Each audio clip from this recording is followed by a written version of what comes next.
I never thought I could ever get my hands on this fancy figure. Yet here I am and I'm very happy with it. He's far, and I mean far from perfect. But honestly, by looks alone, this figure is just stellar. Greetings people of YouTube, I'm Screaming Star, and in this video I'll be reviewing the TransArt Motor Spider, also known as the third-party transmetals Tarantulas figure.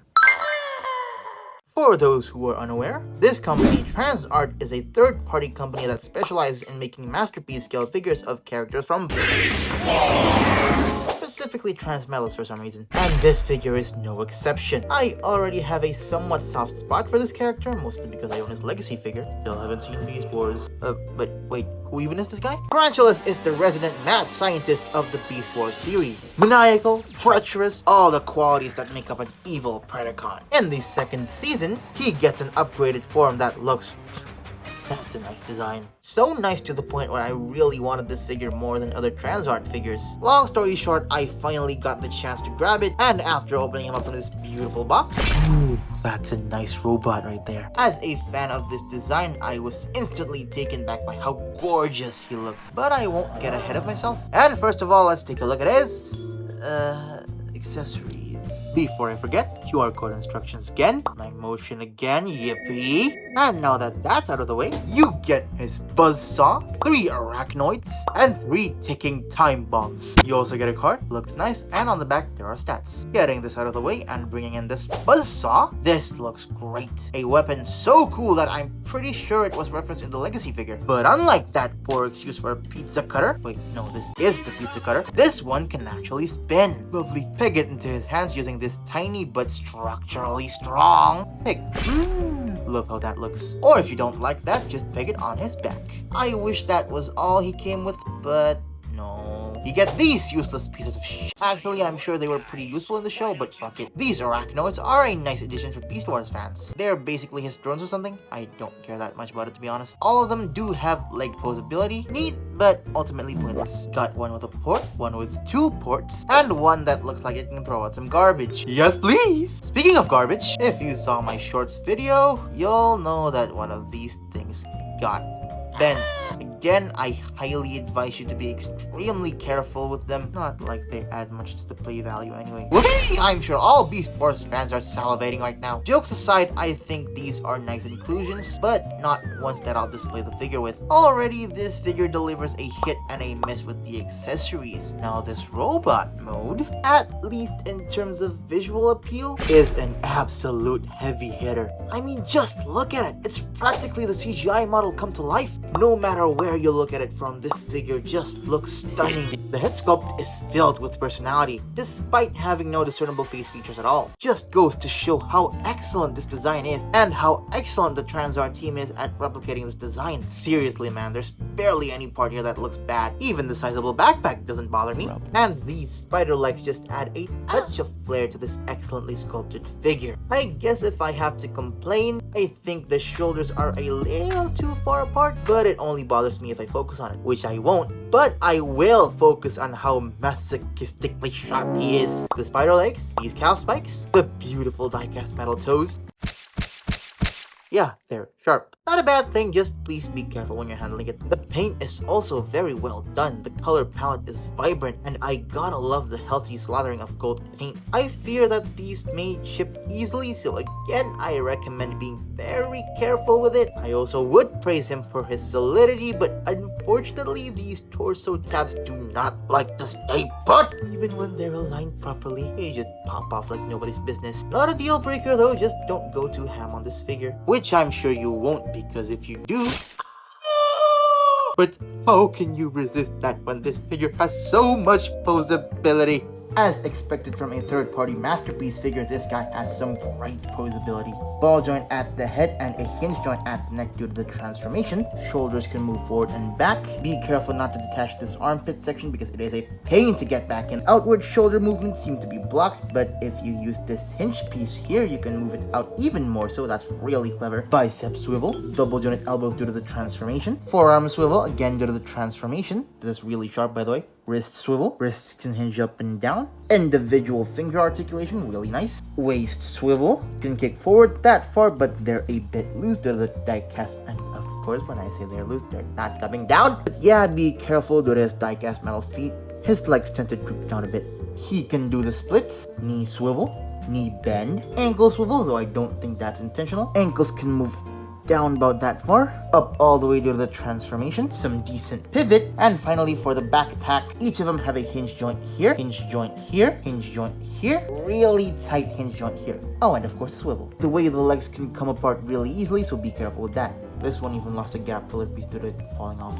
It's fine though, it's fine. I mean, what else can I say? The guy's pretty posable. So let's see him strike some poses.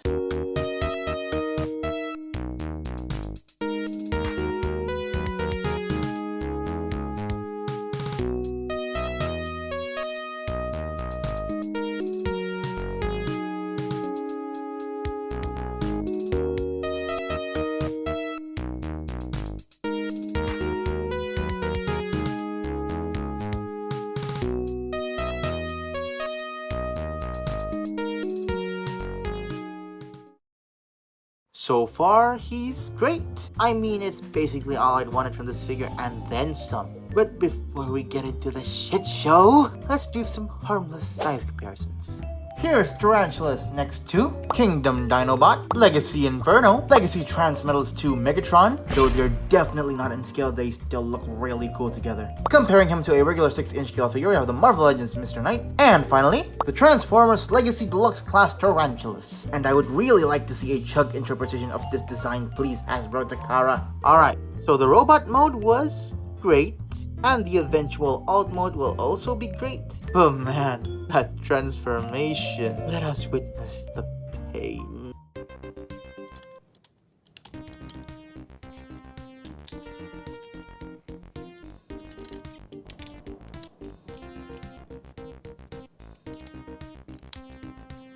Anyone else thinks this is spaghetti engineering? I guess it could be worse. Pay attention to this very little R and L sign here when you're converting him from spider mode to robot mode. The connection is so tight you may need a screwdriver to pry it out. Make sure that this pin is straight like that.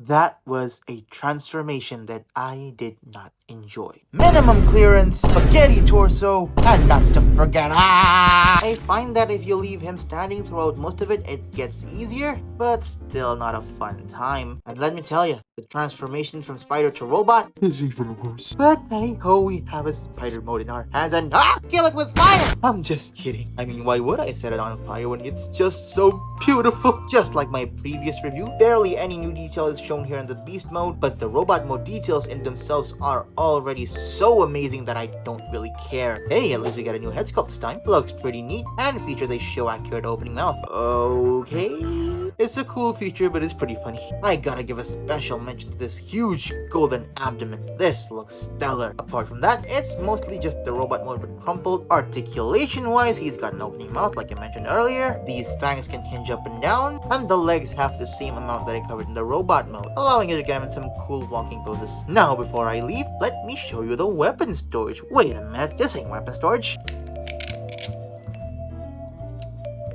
Here we have his transport mode. It's pretty dumb, but it's transmetals tradition, and it's kind of fun. It rolls pretty well, but I wouldn't do that because I'm scared of paint shipping. You also don't have any means of propping him up, so why bother? Anyways, back to the regular spider mode, and man, you realize this thing is massive? This actually feels bigger than the robot mode. Thing doesn't even fully fit my review station. Holy cow. This is a spider. To see how big it is, let's do some size comparisons. Here he is next to Dinobot, Inferno, Megatron, Mr. Knight, and finally, the other tarantulas. And there goes my review for the TransArt Motor Spider. It's got a fantastic robot mode, a delightful alt mode, but that transformation, man. It's not the worst transformation ever, but boy is it scary. I'd honestly rather transform the Metagate Shatter. So yeah, I would recommend this to any Masterpiece Beast Wars collector if the transformation looks tolerable to you. If you can get through it, you're gonna have an amazing figure in your hands. Thank you so much for watching this video. If you have enjoyed it, feel free to leave a like and a comment. Don't forget to subscribe, and hopefully I'll see you all next time. After 2 Beast Wars characters in a row, there's no way I'm reviewing another Beast Wars figure, right? Yeah, you're right. I'll review 2. This should be fun.